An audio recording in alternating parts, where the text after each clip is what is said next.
This episode and the entire year of episodes is proudly brought to you by California Cryobank. Use code LOVEISLOVE for a free level 2 subscription to their donor catalog. Make them babies, y'all, and then tell me about them, because I love that stuff. Love is love on the Queer Family Podcast. Love is love. I was in a therapy session. It's very anticlimactic. I'm in a therapy session and I'm sitting there. Her name is Chastity Angel. Oh, love her. Your therapist. That old therapist. Yeah. She ended up moving away. Yes. My therapist. And we're sitting there on Zoom and we've talked through this thing like for the 100th time. I'm sitting in the closet. I have like 2 sound machines on, doors locked. I'm in the closet. Laven, my ex-husband's out there with my kids, watching the kids while I'm just trying to like do this healing work, right? Of like, why am I so sad? I looked at her and I was like, holy shit, Chastity, I'm a lesbian.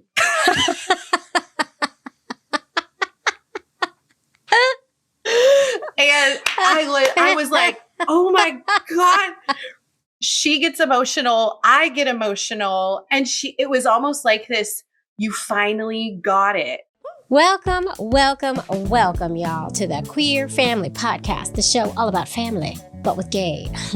I am your gay host, Jamie, and this is the show that highlights, celebrates, uplifts, and normalizes LGBTQIA plus families in all of our beautiful identities. And y'all, this episode, it is a little tiny bit different from my usual conversations about queer family building, but it is just as important, and I think you will all agree with me there. Today, we're diving into the journey of a late-in-life lesbian. Yeah, an LIL, I just learned that term, who had to untangle years of religious trauma to finally embrace her real truth. And let's be real, there are way too many of us out here who know exactly what that feels like. Even if we didn't come out later in life, sometimes we got to get through some stuff to become our true, authentic selves. And I know, especially lately, I've been talking a lot about how the U.S. is moving in a terrifying direction when it comes to LGBTQIA rights. And religious extremism really does play a massive role in that, y'all. I mean, you just have to look at what's happening in Texas, where Heather, my guest, is from for today, in Florida, in states across the country, and they keep popping up like wildfire. We got book bans, we got bathroom bans, we got attacks on gender-affirming care. It's never ending. I have trolls all over social media telling me all kinds of things about the kind of hell I will go to. They just don't stop. And the same systems that made it nearly impossible for Heather to come out until she was 38 are still really actively working to erase us today, sadly. So in this episode, we're talking about the weight of that trauma and what it takes to finally break free, and the absolute joy of realizing, and these are Heather's words, that you never have to be touched by a man again. I guess when you know, huh? Not to hate on the good men of the world. Just sometimes you don't want to be in bed with them. That's all. You know, it's raw, it's real, and it's exactly the kind of conversation that reminds us why we have to keep speaking up. And I promise you, I will, even when the trolls attack me like hornets on social media. God, they just don't stop. The things they say are so asinine too. Like, they're just the dumbest comments, but they really believe them, which is so sad about the state of the world. But we have beautiful people like Heather and beautiful, beautiful heroes who in government who really are fighting the good fight and working for us. And I do believe that good will prevail. I do believe it. I do believe it. I do believe. I do. That's a movie quote from The Wizard of Oz. I wonder if you know it. All right, let's do this. Let's roll the tape. I'm excited to share this story. I hope all you are staying safe out there in these streets, so to speak. And I'm here for you if you need anything. Well, you know, you can reach out. Email me at thequeerfamilypodcast@gmail.com. I'm here. I love ya. Build that community. Be a part of community. We all need each other right now. Okay. Helen Beulah, my lovely assistants who do not exist, and Jerson, my real editor who actually does exist and actually does roll the tape. Please roll that tape. Let's go, y'all. Let's go. Queer Family Podcast. Love is love. Hi, Heather. Hi, It's lovely to be speaking with you. Where are you coming in from? I am in Fort Worth, Texas. Fort Worth, Texas. Whoa. Yeah. I'm sure there's a story there in some capacity. No matter where you live nowadays, I think there's a story. Let's get into your 30-second elevator pitch. You tell us who you are, why you're here talking to the Queer Fam Squad, and then we'll take it from there. Sound good? Okay. Here we go. On your mark. Get set. Go. Hi, my name is Heather. I am a 40-year-old late in life lesbian. I am currently trying to figure out how in the world I got to be the daughter of a gay man, and it took me 38 years to fully call myself a lesbian. So I am on this journey, single momming it, on a spiritual awakening of sorts, just really wanting to share my story and share my dad's story. That's what I'm all about. Boom. The end. You did it under time. Good job. Yes. I'm impressed. And I want to know what took you so long too. I know. I know. Welcome to the team, Heather. I'm so proud you made it over. Thank you. It's so Me much too. better over here. I can't tell you the moment I realized that I didn't ever have to be touched by a man again. It was like this liberation. And I was like, holy shit. I didn't realize how much I had been, what is that? Yeah, disembodied, disassociating with your body. Yeah. So I know I am very happy to be on the team and be living in my truth. It's great over here. I love this side. Okay, so let's take it back. Tell me about your dad and the story there, because I know you said it, you've kind of made it your mission to kind of tell your dad's story, and I'd love to hear it. Oh my God. My dad and I have always had a really special connection. Mhm. And I always felt like we were, one and the same in a way. Like, I just don't know how to explain it. Maybe a lot of father-daughter relationships are like that. I don't know. But really the reason why, I know why I didn't come out until I was 38. Oh, do tell. Religious trauma. Okay. Religious trauma. Okay. I had a feeling it was going to go there. Oh my gosh. So my dad he was the gay son of a pastor in the Bible Belt, Grand Prairie, Texas, specifically. So he was born into an incredibly religious family and, Baptist and all of that. And to be gay was, really truly a death sentence in a lot of ways. The gay gene didn't start with us. With you and your dad? Yeah, right. No. It goes back. No, it goes back. And actually, a lot of what I've been healing, I really believe in generational trauma. So my hyper focus over the last, really since I came out, has been to heal that generational trauma for myself and future generations. So anyway, that's a whole other spiritual journey. But my dad and I've had a really close connection. And when I was 2 is when he left. He had to, live in his authenticity. I think that he was 22 when he got married, they were young. Yeah. And it was the 80s and he had been, he'd lived a life of, being oppressed for his life. And if you think about it, he gets married for the first time, he moves out for the first time.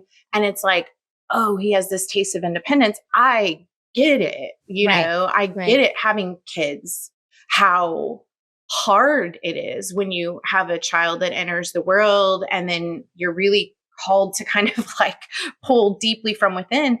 And if you don't know yourself, if you haven't done that work, it naturally is going to bring things up no matter who you are. I think most parents, when they become parents, haven't really figured themselves out yet. But it does make you dig deep, parenthood. It really does. It does. Yeah. I just was wondering, had he tried to come out as a youth or did he just, he did. There were a number of things that happened in his youth that things were found out, essentially. Like he'd had relationships, things were found out, and he was shut down, essentially. He wasn't allowed to live in authenticity. It was a very fearful thing. There was a lot of, physical, emotional, verbal stuff behind closed doors that kept him. Like, you threaten connection to family when your family is everything you have. And you're in this, your whole world is, his father was a pastor of a church. My grandfather, you don't come out. It's the abyss. It's the complete unknown. You can't leave it. There's nothing out there. I think we've uncovered what kept him closeted, even though he did try and things were found out. It was quickly shut down and squashed. Yes. And so he tried to live a straight and narrow life to keep in his family, to stay with the family. Yeah. Oh, absolutely. Absolutely. And so his parents knew, they just thought it was a sin.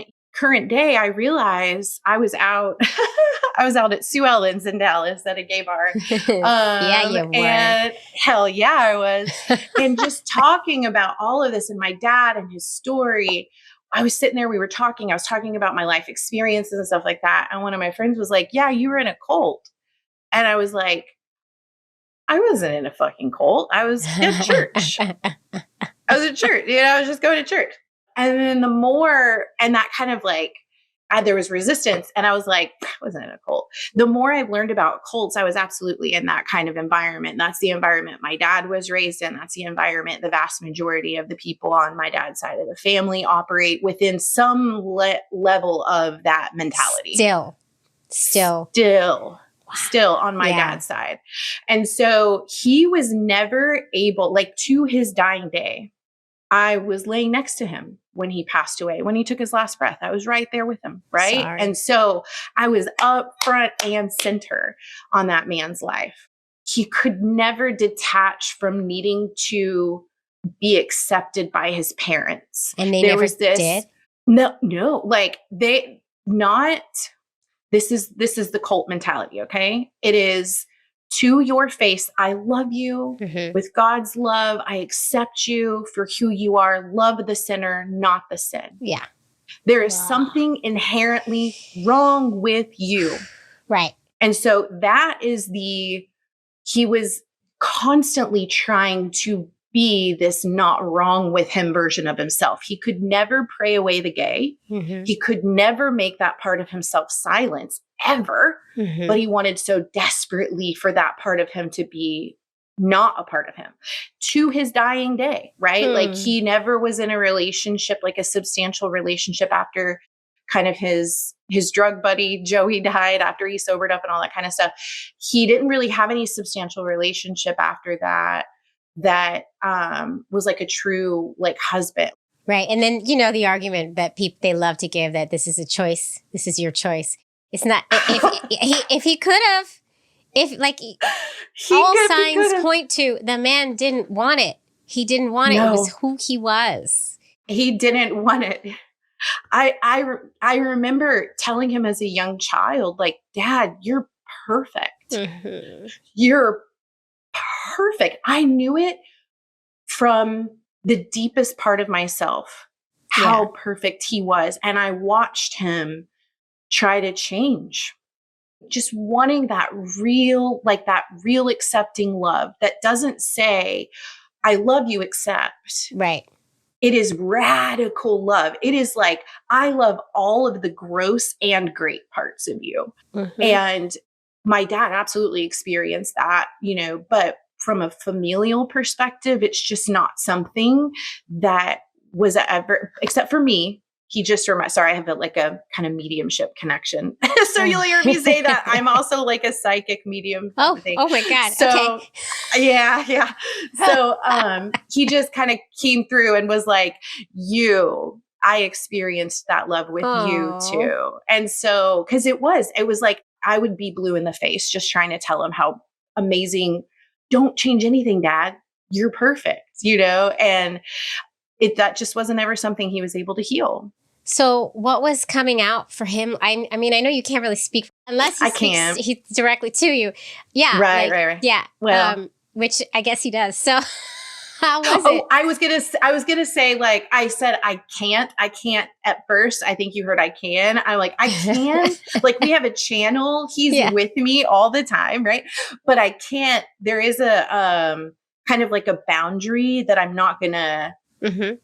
You know what I'm saying? Like, there is a boundary. There's a story that's not mine to tell, right? Except for what I personally witnessed. He was kept from accessing me for a couple of years. Oh. And I remember being reunited with him in the hallway of the church, like around 4.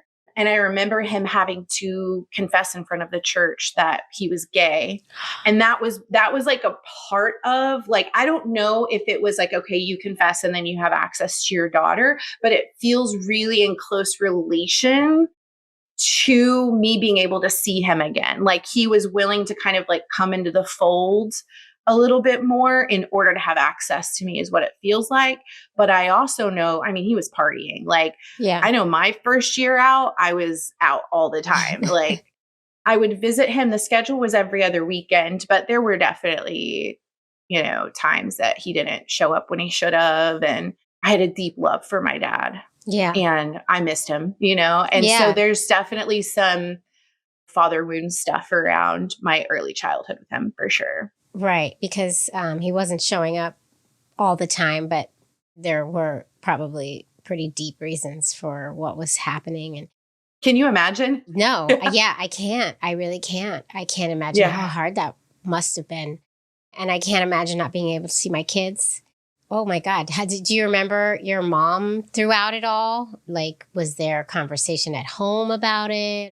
I was given an avenue, but then there was a lot of, I was just forced to grow up really early, really way too early. I was forced to kind of parent my parent and parents sometimes, parent my younger sister, things like that. Yeah. Well, it was a lot going on. Yeah. So, all right. So you go through your life. You're in the church. Like, your mom is like still very fully seeped in the church. And fully steeped in the church. My stepdad, my sister, we go to the school connected to the church.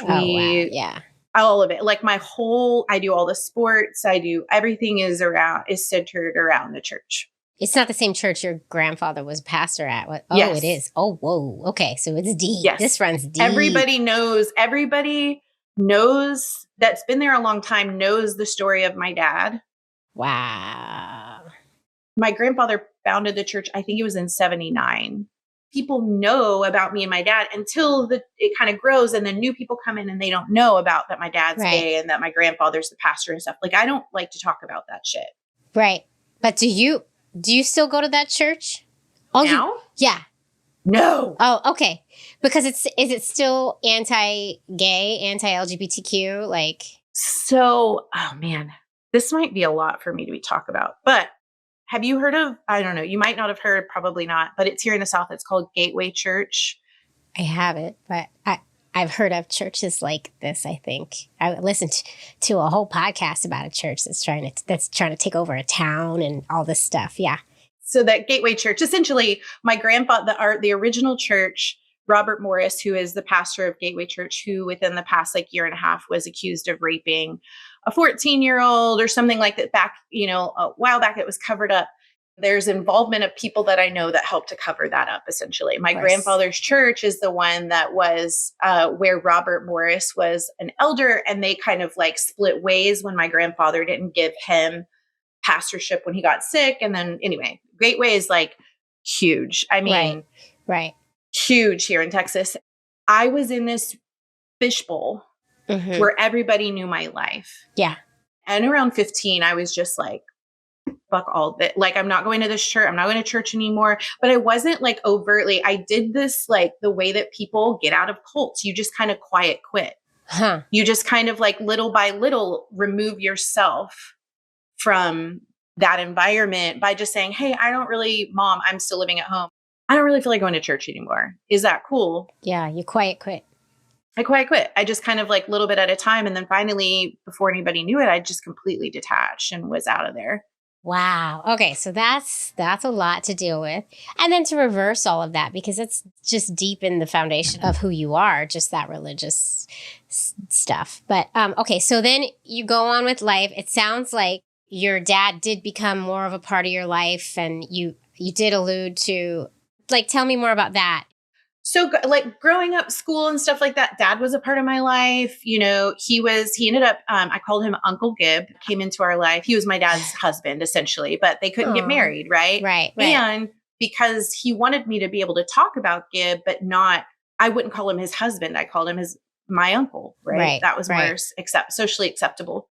My dad and Gib were together until, gosh, I don't know. I have to ask Gib, until I was like 10 or 11. I want to say maybe 12. So a lot of that time was really great. My dad was in a good place, financially stable, and I was in school, just doing school things. What was it like? I mean, when you had Uncle Gib and your mother, you had your mom and your stepdad, like, how did they feel about Uncle Gib? Was that ever talked about? That's the funny thing. My mom loves Gib, loves him to this day, loved him then because Gib was a balance to my dad. When Gib was in his life, my dad was stable. Right. He was able to kind of show up for me in the ways that he needed to show up for me at that time, the best he could. Right. Gib was always a very, very loved individual with my mom and my stepdad. The rest of the family ignored his existence. So then your dad miraculously gets better and kind of pulls out of it. And then you're having your life this whole time. And did you ever have any inkling that you might possibly have same-sex attraction as well? I'm trying to use the religious way of saying it. Same-sex attraction. Hell yeah. Same-sex attraction. Oh my God. We like to call it, did I know I was gay? How did I know? How did I know? Okay. The very first time that I had feelings for a girl, I was 15 and I was playing soccer. And I caught feelings for this girl and I got all nervous and I ended up quitting the soccer team because, dear God, keep me away. You know, no. Like it was it was that feeling of like, oh my God, I'm going to die. I'm going to die. Like I'm going to die. This can't be. This cannot be. What? Yeah, there's no way. And I know it. That was the immediate feeling. And I blacked out, date wise. Like I'm disassociated, I'm disembodied. I'm not living in my truth, obviously, at that age. Then I get into my 20s, I move out, I'm having my life. I see this person at work that I'm like, and I've always known I'd been like attracted to more mask presenting women. And now that's different. I'm attracted to all women. But back then it was just the mask presenting that were the most enticing at the time because they were most similar. Right. And so I guess, I don't know. I was just like, I am feeling some kind of way. Yeah. So we worked together and I came out as I was bi. I wasn't comfortable. So this was in my early 20s, but the reason why I say 38 was because there was still this internal, no, there's no way that there's no way I have cancer. There's no way that this is true about me. I was so separated from self that it didn't feel true. Right. Well, this can't be because that makes you less than perfect, and you can't be less than perfect because you'll be shunned, and this can't be. Yes. Right. Yes. I mean, it makes sense. Yes. I had the hardest time with it, and my family was like totally chill over it, in the end. But like, I was afraid. I came out as bi too. I was bi for a very long time. I am not bi. I am not. Yeah. No. Exactly. And so there was this internal denial. So I was with this girl for a couple of years, incredibly toxic relationship. Like, oh, it was so bad. It was so bad for my mentals. And there was a lot of her telling me, you're not really gay. You still like boys. You're not really gay. And I'm like, but I am. I'm just, right. I just was trying to explore this. I was just trying to understand it without judgment. I just didn't know that existed. I had to judge myself along the way. And so I ended up meeting my ex-husband. We worked together too. My ex-husband, my ex-girlfriend, and my best friend. We all worked together. Sounds pretty queer to me. So we all worked together. I met them there. And when I met him, I was like, you're like my brother, like I feel this is great. We get along awesome, right. Just those first couple of years were, from a sexuality standpoint, we're just fine. I was totally fine. We'll be right back. Queer Family Podcast. Whew. This conversation sure does make me think about sperm. Not really. No, it doesn't. But I really want to take a second to talk about the sponsor of this episode, California Cryobank, my favorite sperm bank in the whole wide world, and many folks' favorite sperm bank. They are the #1 sperm bank in the U.S., and they have been helping and serving the LGBTQIA plus community for over 45 years in building our families. They really do the work. They do show up. What they do for the LGBTQIA community is they offer free vial transfer between partners should you need to switch uteruses somewhere along the way, which is really helpful for us LGBTQIA folks. They also offer a personalized letter if you need it for second parent adoption, which is really important for all of us to get that second parent adoption. Make sure you are buttoned up. And they don't stop there. They also offer free vial storage options with their Family Today and Family Tomorrow programs, which is super cool because sometimes you want more babies in the future, or you buy a bunch of sperm, but you don't want to ship it all at once. They offer that. Let me explain to you what these programs are because it's pretty cool. So the Family Today program provides 1 year of free storage with the purchase of 4 or more vials, which most of us are buying at least 4 or more. So that's awesome. And the Family Tomorrow program provides 3 years of free storage with the purchase of 8 or more vials, which I'll tell you what, I bought definitely more than 8 vials in my baby making journey, probably double that or more. Not kidding. So California Cryobank is an awesome, awesome choice if you're looking to start your family via donor sperm. What you're going to do is go to cryobank.com. You're going to use code LOVEISLOVE, and you're going to get a free level 2 subscription to their beautiful donor catalog. Go check them out. Get that free level 2 subscription and then start making the babies, y'all. And then come tell me about them because I love it. I love it all. All right, let's get back to the conversation. I love you guys. Love is love. So you kind of fell into a relationship with him and then ended up getting married. You did what you're supposed to do, basically. Yeah, we were together for 14 years in total. We were dating for about 8 years, 7 or 8 years. I think it was 8 years we were dating, and then we got married. And then in 2000, I had 2 miscarriages, and then in 2019, 2020, I had the girls back to back. Wow. Okay. Yeah, it was a lot. And so during that space and time from, dating to getting married, quite honestly, during that space, we started having issues. I started having issues and not talking about it. Like what issues? I didn't want to have sex. I didn't want to be touched by. I didn't want to be naked. I didn't want to, I really needed to protect my body. And it just didn't feel like I was using my body in the way that it was designed to be used, is the best way for me to put it. Being disembodied, being disconnected, still being able to feel that feeling, even being disembodied from myself. It was just, so I approached it from there's something wrong with me medically. So I started going to all the doctors, hormones, all this stuff. And then once we got married and we started talking about, well, maybe we want to have a kiddo, I had the 2 miscarriages and was like, oh, hormonally, but whammo, that's what's going on. That'll help me want to have sex because I had started this medication to make me horny. That's why we even really were having sex to have kids, Right. It felt more like that. I don't know. It did all of the hormone stuff. Everything was fine. And I still was having problems. I'm still not, there's something wrong with me. There's something wrong with me is what the narrative was. Because you didn't want to have sex. Yeah, because I didn't want to have sex.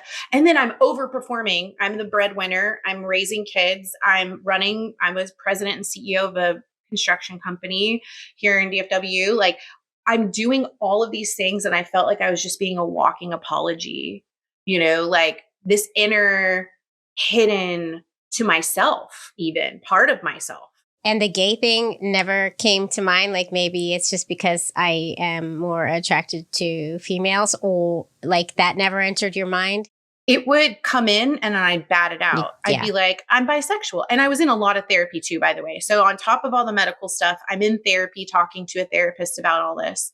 And the dynamics of my relationship started to get really unhealthy very, very unhealthy for my mental health, for my kids' mental health. It wasn't a good energy in the house. Wasn't good. So I'm definitely in therapy. I have support and I'm talking about it. And I'm like, no, it was like this. I don't know how to explain it. It was just this, there's no way. No. No. I just keep batting it out. You bat it away because it can't happen. Because it can't happen. No, there's no way. It doesn't feel right. Besides your dad, was there any other gay representation in your life? It was like all around you? All and around you me. Still just couldn't do it. I don't know. I really think it's the disembodiment. I think it was the moment. It was almost like there was this veil. There was this blockage. There was something there. I had to see. I'm pretty stubborn. So I had to see for a really long period of time the truth before I believed it. Yeah. It's like, I really needed to know, I guess, because I'm literally imploding my life at this point. I had to get so uncomfortable that the discomfort of my current life was more uncomfortable than imploding it. Right. So what was it? Yeah. So what was the straw that broke the camel's back? Like, what made you finally go there or figure it out? I was in a therapy session. It's very anticlimactic. I'm in a therapy session and I'm sitting there. Her name is Chastity Angel. Oh, love her. Your therapist. That old therapist. Yeah. She ended up moving away. Yes. My therapist. And we're sitting there on Zoom and we've talked through this thing like for the 100th time. I'm sitting in the closet. I have like 2 sound machines on, doors locked. I'm in the closet. Laven, my ex-husband's out there with my kids, watching the kids while I'm just trying to like do this healing work, right? Of like, why am I so sad?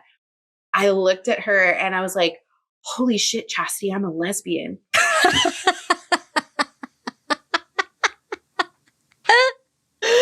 And I was like, oh my God. She gets emotional. I get emotional. And it was almost like this, you finally got it, like this kind of like, you finally got it. And it was in that moment that I realized I never had to be touched by a man again. Right. Because I had my marching orders. Like as soon as I realized that and it clicked, it was time for it to click. I think honestly, it was divine timing for me. I wasn't ready. I believe it's a calling. I believe we're all born perfectly exactly how we're supposed to be, called to this, called to be exactly who we are. Yeah. Right. And so I wasn't ready for that yet. I'd been through too much. Sometimes it's really scary. Sometimes depending on your circumstances, it's a really scary thing to do, to be authentically yourself. And it sounds like you were dealt a whammy when it came to authenticity. But I remember the moment in my head, it happened in my head. It didn't happen with a therapist, but I had this terrible, terrible crush in college on this girl, one of my best friends, and it was killing me inside. And it was agony, those crushes. And it was terrible. I would like go out on the street hoping she was walking at the same time and I could just run into, hey, like the worst. So awful. Yep. And I had this like epiphany in my head. My head said to me, Jamie, you're a lesbian. You're just a lesbian. And it was this lift. I've talked about this on the show. It's like it's like a weight lifted from my shoulders. It was a euphoric feeling for just a second. Then I pushed it right back down and didn't come out for a much longer time. But I had something. It's similar to what you had, like that. Holy shit, I'm a lesbian. And it was enlightening, and it felt right, and it felt good. Yes. And then it didn't feel good again.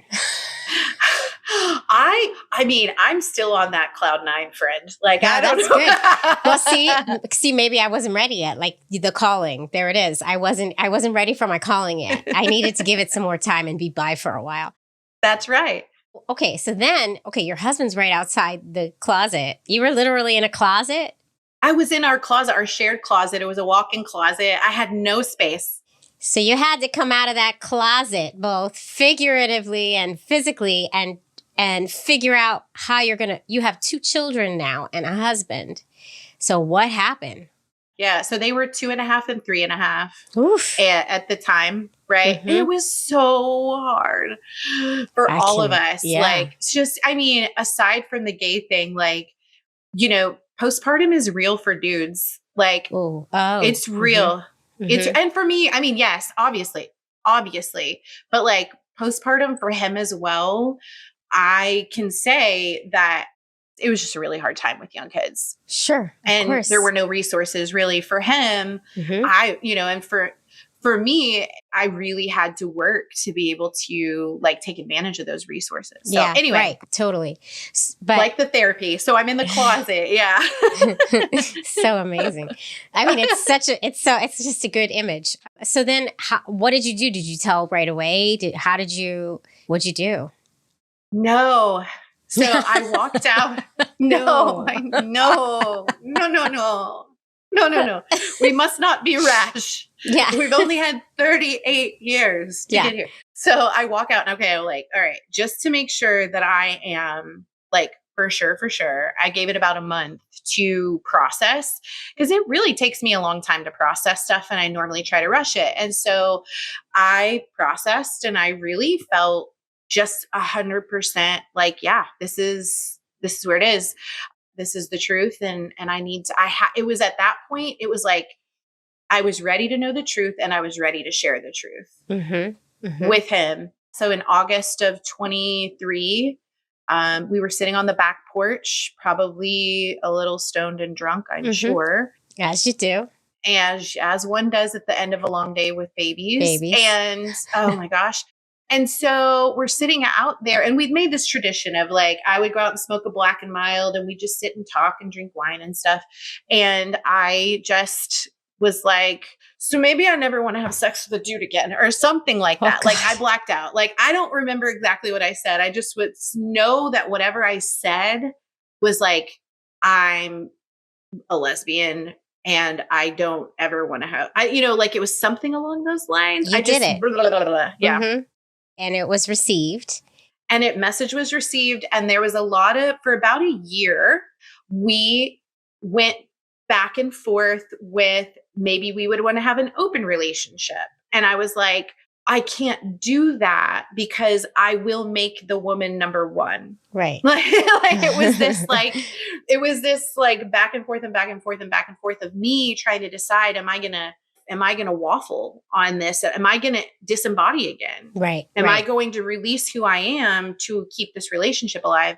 And I couldn't have, like, there's no way. So it was about a year of processing. And there was a certain point on a certain day that I accidentally wore these overalls that unbeknownst to me, I got these overalls from Target that were green and they were amazing. And it said all day, every day up here on the lapel, and on the back in big letters, it said gay. Oops. But I didn't know that it said gay on the back.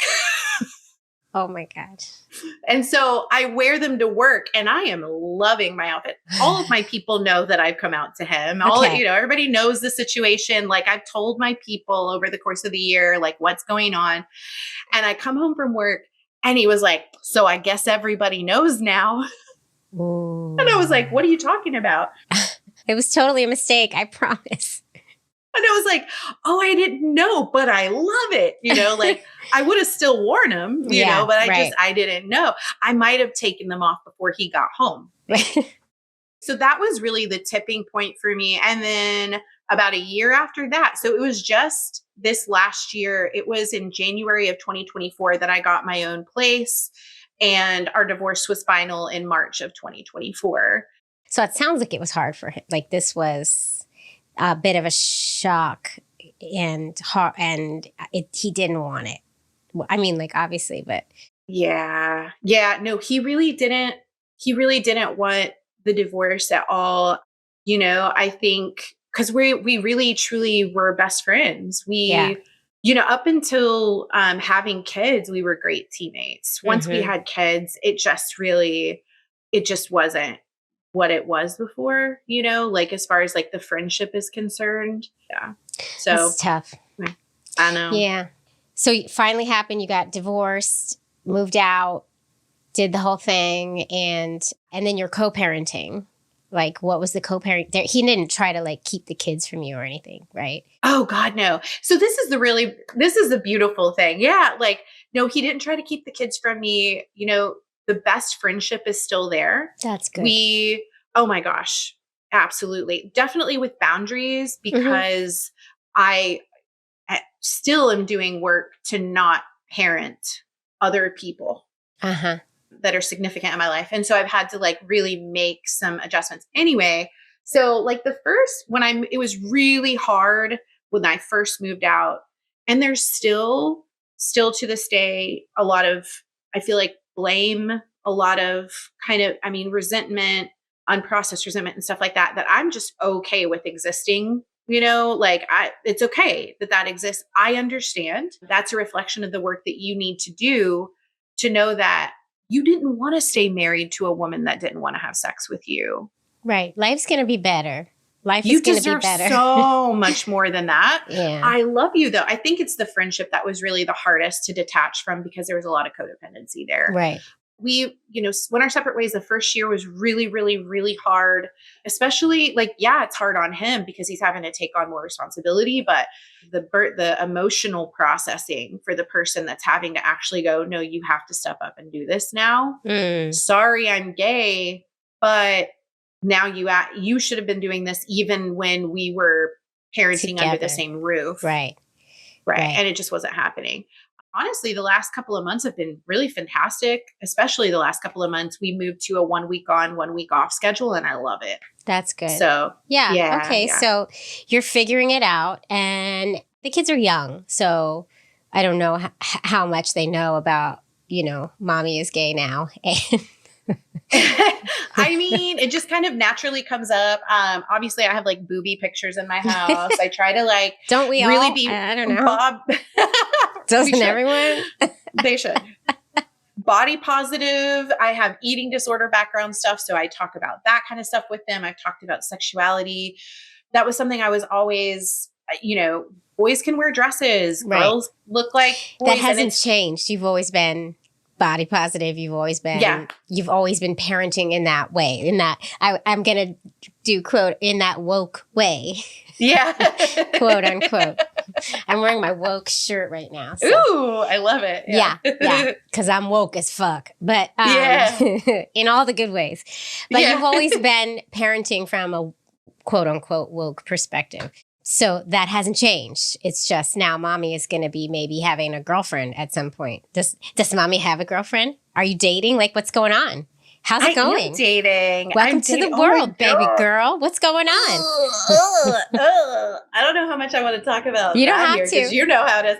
But I am. They have seen me be affectionate with a woman. Okay. They've seen, and we just kind of, it's been such a part of conversation about being gay, or about not even calling it gay, like even like labeling stuff. It's more about boys and boys, girls and girls. And hey, some people don't want to be called a boy or a girl. Like not everybody, for me, gender is becoming super outdated in general. Like we're all this might be inflammatory, so please forgive me if this triggers you.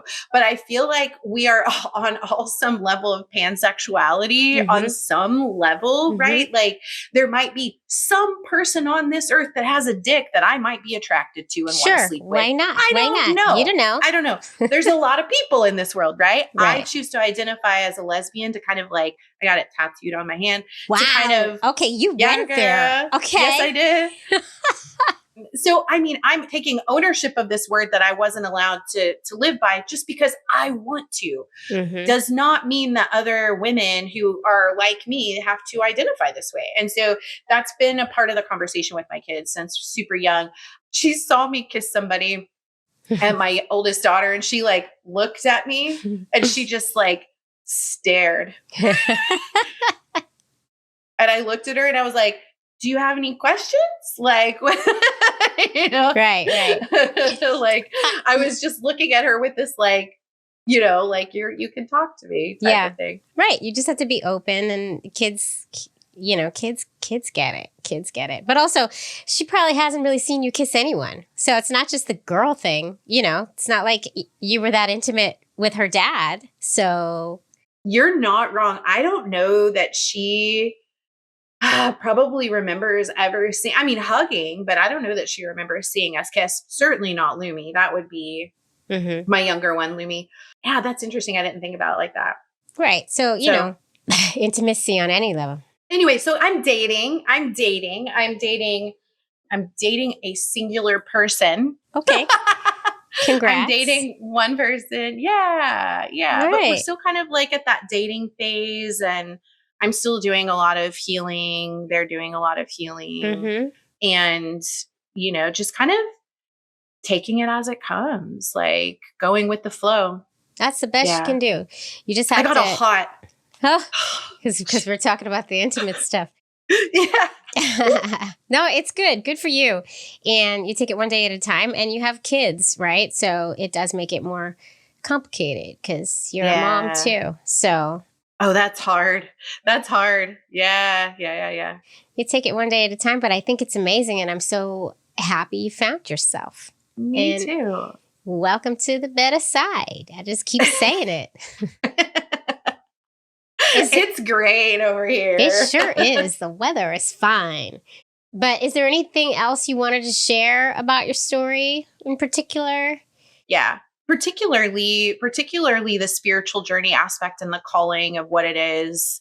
Not that you're called to be gay, therefore you are gay. I think that we are gay, and as such, we are called, right? As such, we are called to radically love ourselves, fall in love with ourselves, and that's where we'll find our power.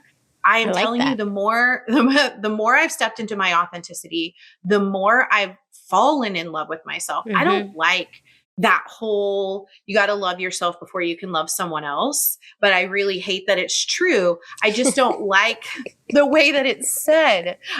You got to love yourself to love somebody else. I remember hearing that all of my life because I just wanted love. It was transactional, you know, I wanted it from other people in order to feel it myself. And I had this shifting point of realizing that the love was within me. Any energy that I feel, any feelings that I feel are feelings that I have power to create. I have power to transmute and alchemize into something else if it's a negative energy. And so when I realized, oh my gosh, the love is within me, it opened the door to me being able to turn that love inward on a constant drip, right? On a constant, river within myself to, overflow my cup. It's just taken a lot to get that cup full because I'm exhausted. Right. Well, you had a long ways to go. Yeah. And the world at large right now in general, and everything that's happening, and the young kids and all of it. It's more than what I think anybody should have to be. Right. But I do like this idea of, gay as a higher calling. It is. It is. A higher purpose. We have access to more authenticity. Like, if you think about the fact that love is the highest frequency, this is something I believe, just depends on what other, hear me out. Love is the highest frequency. If you are able to be authentic, authenticity is right up there, and exude that love, radically love the people in your world and your life with that authentic love, not the fake shit, not the stuff where it's like here in the South, bless your heart, that whole, but real love, really feeling into somebody's energy, really giving them that sensation or trying to share that with them, you can change the world. And the only way it's authentic love, right? And so we live in that authenticity. There's a radical authenticity we're forced to. And we have to push through a lot to get there. So much. It sets us up. Yeah, I see what you're throwing down, and I like it. I like us having higher calling. That's the calling. It is the calling. We have the ability to love more effectively because we have access to that authenticity, and it's something. It's a superpower. It really is a superpower, and I think that more of us gays need to hear that. Need to realize that your love is more potent. And then the other thing is the love that I witnessed between Gib and my dad. That was one of the things that I saw early on that let me know what being gay was good. Mm. Like I had that dual experience. Obviously the religious trauma and all of that, gay is bad, you're going to hell. But then this whole other side of awe, of witnessing love in real time. And I went back home to the religious side of the majority of my life. Right. And I didn't see that kind of love in the wild. I didn't see that in my reality. I didn't feel it. Mm-hmm. And there was there was actual physical abuse and sexual abuse happening on this other side. So I just had all of these mixed messages, and my, deep subconscious, my little inner child believed all of these different things. But the love that I saw between my dad and Gib was life-changing. It's that memory that I held on to all these years that I was able to pull myself to my authenticity, right? Finally. Yeah, it's crazy. It's crazy that it can be so hard for so many of us. The other thing, the project that I'm working on right now, my good friend and I are starting a podcast called Cozy Betches. Mm-hmm. And so every time you say Betches, a gay man gets his wings. You got to have a bell. To go with it every time somebody says Betches. I love that. I love that. So taking ownership of that word, but we're doing that to talk about healing, to talk about all of the kind of like fun stuff, bad stuff, to create a place where I can talk about heavy traumatic shit 1 minute, and then, the next be talking about something more lighthearted and like friendship related. We talk really that kind of thing. Anyway, this has been a pleasure. This has been a joy. Same. I wish you all the best on the gay planet. Thank you. And yeah, keep me posted on the podcast and let me know when it comes out and when you're doing it all. I will. Yeah. Thank you. Thank you. This was great. Queer Family Podcast. A huge, huge thank you once again to California Cryobank for sponsoring this here little show for an entire year of episodes. Go to cryobank.com, use code LOVEISLOVE, and get a free level 2 subscription to their donor catalog. Go do it. Let's make those babies and uplift these queer families, y'all. Thank you. Love is love. Whew. Well, folks, I hope you enjoyed that episode as much as I enjoyed it. And if you did enjoy it, feel free to listen to another or watch another. I have so many episodes for your listening or viewing pleasure. Just go pick one and enjoy. There's a lot. There really is. And also, if you really do like this show, please, I know I say it all the time, but please do consider supporting the show on Patreon. You're just going to go to patreon.com/The Queer Family Podcast. You're going to pick a tier, you're going to join, and you're going to get that bonus content. And you're also going to get my love and adoration for the rest of my life. I love you all. Thanks for tuning in. Keep on tuning in, and I'll see you next time. Mwah.